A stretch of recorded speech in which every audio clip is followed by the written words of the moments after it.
Selamat pagi teman-teman semua. Perkenalkan, aku Yon Surya Wityasari dari Sosiologi 2019C, NIM 19040564092. Pada video kali ini, aku sedang bersama-sama salah satu rekan nih. Rekanku ini kebetulan menjadi narasumber di video kali ini dan akan menemaniku menjelaskan tentang teori materialisme historis menurut Benjamin Walker. Nah, langsung saja kita perkenalan. Selamat pagi, Mas. Pagi. Boleh dong diperkenalkan dulu kepada teman-teman sosiologi? Ya, perkenalkan nama saya Yermi Alfadio dari ULESA Angkatan 18. Saya dari jurusan Teknik Informatika. Wih, ini sekarang kalau boleh tahu kesibukannya apa nih, Mas Dio? Ya, saya sekarang lagi magang KKN juga di semester 6 sama ada organisasi juga. Mantap nih, KKN sama magang. Sebelumnya terima kasih ya Mas sudah mau jadi narasumber meskipun di tengah kesibukan KKN dan magangnya. Terima kasih banyak. Ya, sama-sama. Nah, ini kan aku mau bahas tentang teori materialisme historis nih.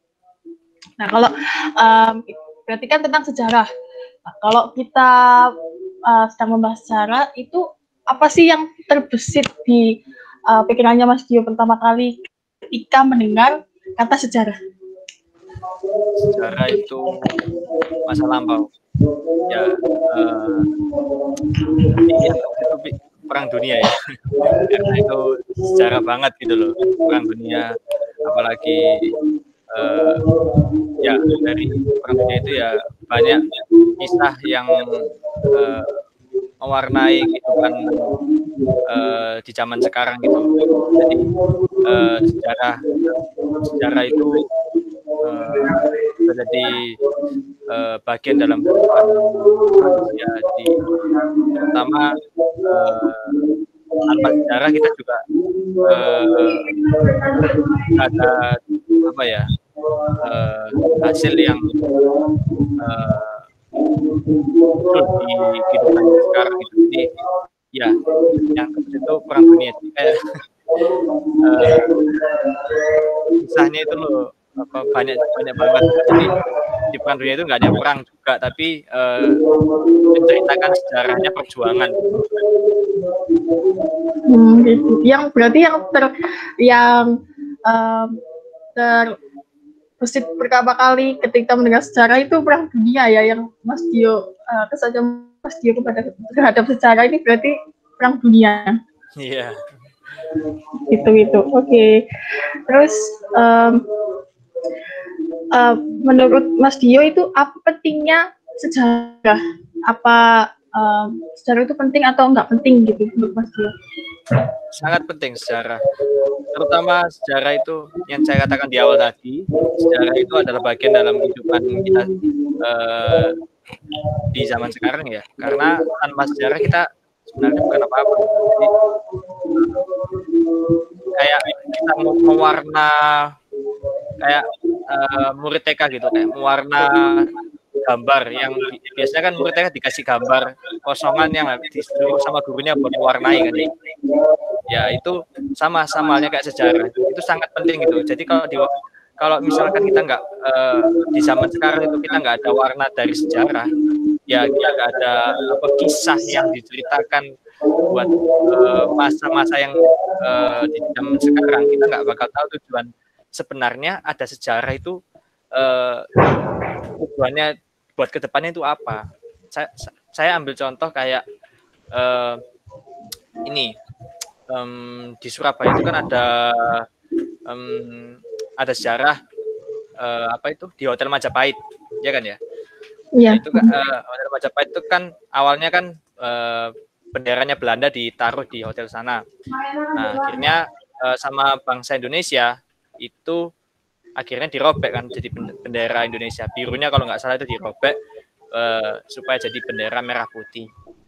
Nah, sebenarnya kisahnya itu kan kelihatannya ala cuman mengingat gimana dirobeknya sebuah bendera. Sebenarnya bukan itu. Sejak yang dikatakan tadi Mbak Aru tadi kan pentingnya sejarah, penting apa enggak? Sangat penting karena kalau kita lihat-lihat sebenarnya sejarah yang diambil dari kisah Hotel Majapahit itu bukan hanya merobek sebuah bendera, tapi melukis gimana kita sampai sekarang ini bisa bebas dari Belanda itu karena perjuangannya bangsa Indonesia gitu. Kayak kalau misalkan kita nggak ngerobek bendera itu sama aja kita kayak nggak mewarnai sebuah sejarah itu kayak kita masih hidup di zaman-zaman zaman-zaman yang kelam gitu. Jadi sejarah itu kayak menggambarkan gimana kita sudah merasakan gimana rasanya dulu itu di zaman yang kelam, akhirnya kita bebas, kita akhirnya ngelihat gitu perjuangan mereka. Oh ternyata sampai segini ya perjuangannya bangsa Indonesia dulu sampai berani manjat ke hotel itu cuman buat ngerebut bendera Belanda. Akhirnya kita sampai sekarang itu sudah terbebas dari ancaman-ancaman Belanda gitu. Akhirnya ya kisah itu dikenang terus sampai sekarang kenapa saya tahu Majapahit itu kisah Majapahit karena saya merasakan gimana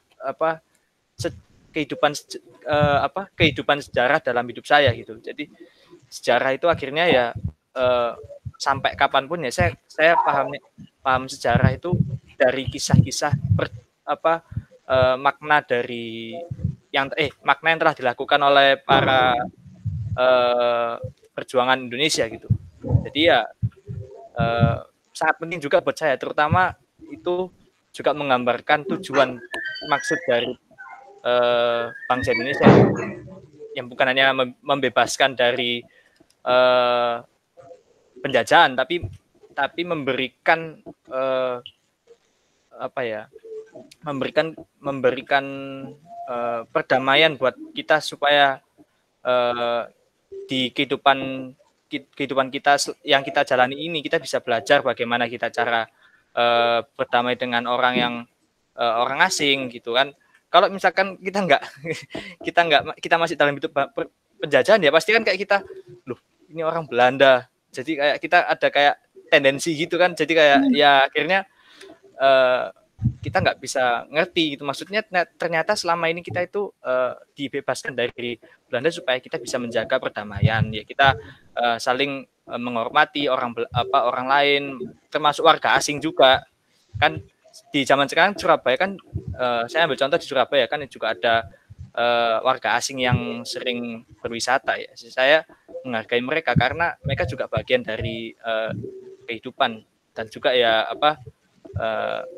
nggak luput dari kisah sejarah juga ya, kita bisa sampai damai sampai sekarang ini ya kita karena sejarah juga sebenarnya itu. Gitu ya. Iya sih Mas, sebenarnya aku juga setuju bahwa sejarah itu penting banget gitu loh, karena Indonesia ini negara yang kita tinggali ini juga bisa sampai seperti ini kan karena sejarah juga kan, sejarah yang dibuat oleh para pahlawan di masa lalu gitu kan. Oke. Terus menurut Mas Dio itu apakah suatu sejarah itu memiliki pengaruh gitu, maksudnya secara dari adanya sejarah itu ada nggak sih pengaruhnya bagi misalnya kehidupannya Mas Dio atau bagi Indonesia atau bagi apapun? Mas Dio ada nggak? Ini buat pengaruh saya pribadi atau pengaruh buat pengaruh buat umum inti? Boleh pengaruh, mungkin Mas Dio punya ada cerita apa gitu pengaruh buat Mas Dio pribadi atau umum juga nggak apa-apa. Ya kalau saya pribadi saya merasakan gimana kalau dari adanya sebuah sejarah itu ya di kehidupan sekarang saya bisa merasakan gimana saya bebas dari apa ya, saya bisa merasakan kebebasan lah, saya bisa ada free will gitu. Dulu kan benar-benar kisah sejarah dulu itu menceritakan kalau ada 1-2 sejarah yang kisahnya itu dia nggak ada kebebasan buat melakukan apapun gitu loh, kayak kita seakan-akan dibudak di waktu itu. Akhirnya ya ternyata dari apa berjalannya waktu ya perbudakan kan akhirnya sudah nggak ada lagi, sudah ya apa intinya sudah nggak ada lah. Ya itu saya merasakan, saya pribadi merasakan gimana saya bebas, gimana saya punya hak bersuara, hak berpendapat, saya bisa merasakan gimana bisa saling menghargai orang lain. Menghargai orang lain kan dulu kan memang sebenarnya sejarah itu sangat penting loh. Aku sampai mikir-mikir ternyata banyak juga ya kisah-kisah kelam di sejarah itu. Ya karena dari kisah kelam itu saya bisa merasakan gimana apa pengaruh saya sampai sekarang ini merubah kehidupan saya itu karena sejarah gitu. Jadi dulu itu memang nggak ada apa perang-perangan gitu. Maksudnya dulu ada yang perang dingin, kayak ada yang perang pakai senjataan gitu. Kan sekarang kan emang nggak ada sih sebenarnya, cuman karena dulu itu emang lebih parah dari sekarang. Ya yang saya ambil dari sejarahnya kan cuman ternyata perdamaian itu sangat dibutuhkan gitu loh. Jadi saya pribadi bisa merasakan damai di negara sendiri lah. Saya bisa damai di kota, saya bisa melakukan ya apa bisa intinya ya bisa hidup bebas lah, free gitu. Dan untuk umum juga ya apa sejarah itu juga banyak sebenarnya, nggak hanya bebas dari apa masa-masa yang itu, cuman ada kita juga kayak era Kartini lah. Dulu emang emansipasi wanita itu kan sangat apa krusial gitu. Jadi kan sejarahnya era Kartini kan memberikan kita warna kalau di zaman sekarang itu wanita itu bukan istilahnya apa ya, wanita itu bukan di bawah apa derajatnya, tapi apa wanita itu kan sebenarnya punya hak, punya istilahnya apa, dia punya sesuatu yang bisa memberikan dampak buat Indonesia buat sekitar gitu.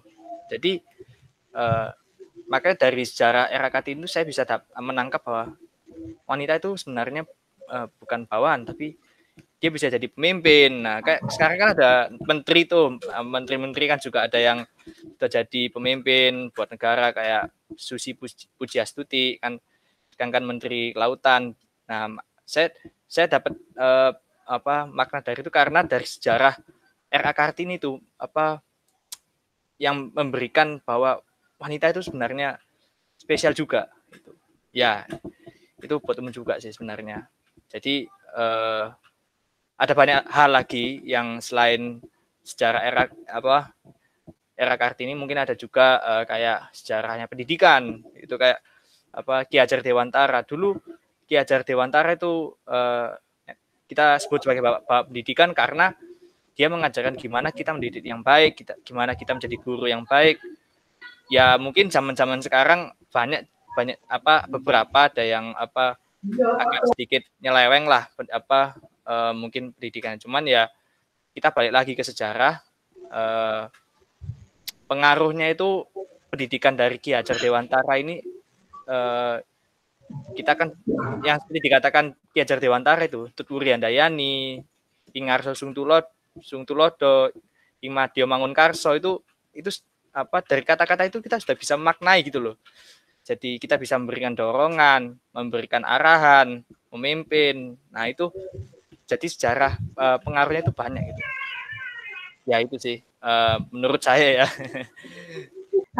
Jadi kesimpulan yang dapat kita ambil dari wawancara ini itu benar ya, seperti kata Benjamin Walton tadi, bahwa sejarah itu harus diusahakan, harus dikerjakan oleh orang-orang untuk menciptakan sejarah. Kita tuh tidak bisa duduk menunggu sampai sejarah itu datang sendiri gitu kan. Jadi sekian wawancara kita pada hari ini. Terima kasih Mas Dio yang sudah bersedia menjadi narasumber. Iya, sama-sama. Ya, terima kasih juga kepada teman-teman yang sudah menonton video kali ini. Sampai bertemu di kesempatan selanjutnya. Dadah.